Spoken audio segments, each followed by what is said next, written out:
31 years that she's been with you, first time niyang nagpa-interview on cam. Kaya nagtatampo ko kay Linde. Never kanyang ginread in any of your birthday celebrations. Sa ng birthday celebrations, sa TV, pag kukunan siya ng interview, ayaw. Showcase lang pala katapat mo. Kaya para mabigyan natin si Manang Linda ng isang tricycle showcase. Vic, game ka na ba? Game na! Game na ka. Let's go!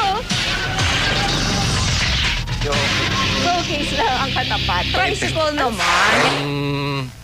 Hayop talaga. Hayop talaga, all about animals. Sa mga kahayupan.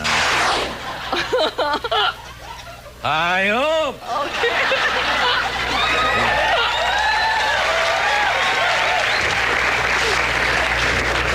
Okay, ito na po ang question number 1.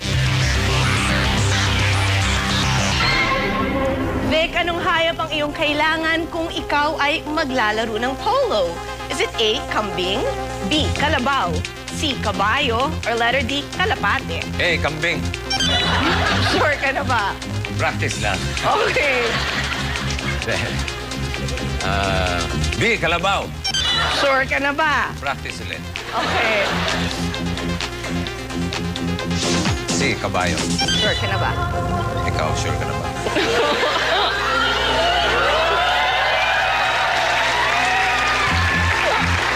Ay, na ako na si speechless. Okay. Sure ka na ba? Ako mamaya na natin pag-usapan. Practice din. Practice din, okay. Sure na. Sure na. And of course, the correct answer is letter C, kabayo. This is question number 2. Sa animated movie na A Bug's Life, anong insekto ang character na si Hopper? Is it A, langgam, B, tutube, C, tipaklong, or letter D, garapata? Panood ko yung Bugs Life pero hindi ko alam yung mga pangalan. Si Alam Hopper. ko sikat yung bida, langgam. Hindi naman pwedeng garapata. Kaya yung grasshopper, malamang tipaklong. C, tipaklong.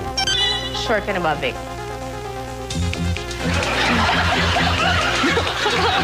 Tingnan niya ang mata ko. Sinabi mo sa akin dati, hindi na nakikita sa mukha ko kung tama o mali. Pwede naman pakita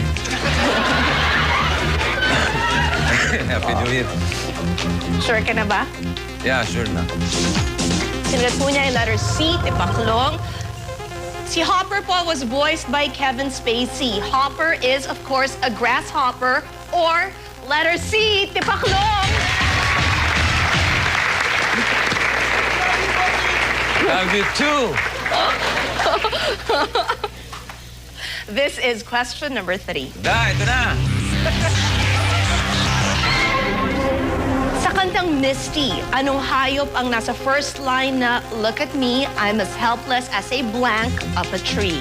Is it A, puppy, B, duckling, C, goldfish, or letter D, kitten? Look at me. I'm as helpless as a dog up in a tree. Kitten.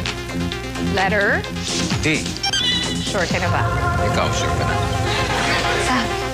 Mamaya. Mamaya. Yeah, sure na. Sure. And the correct answer, mga kaibigan, is in fact, letter D, kitten! All right.